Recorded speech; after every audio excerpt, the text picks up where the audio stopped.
আসসালামু আলাইকুম, সবাইকে পবিত্র রমাদান মুবারক। আলহামদুলিল্লাহ, আমি যেই মাদ্রাসায় পড়াশোনা করি সেই মাদ্রাসায় এই বছর আমি তারাবি পড়াচ্ছি। কিছুক্ষণ পরে ঈশার আজান দেবে, তাই আমি তারাবির জন্য প্রস্তুতি নিচ্ছি। পাঞ্জাবি টুপি পাগড়ি পরার পরে আমি এখন ঘরের থেকে বাইরে হলাম।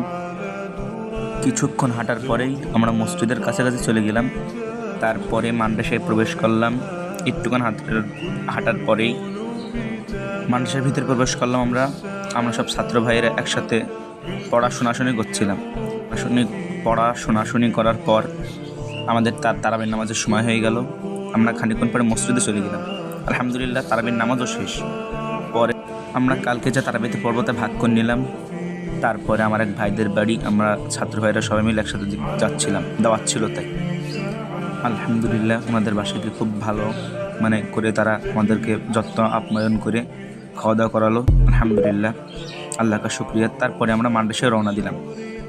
খুবই ক্লান্ত লাগছিল, তারপরেও আল্লাহর কাছে শুকরিয়া যে রোজাটা সবাই যেন ভালো করে কাটাতে পারে। আসসালামু আলাইকুম রহমতুল্লাহ।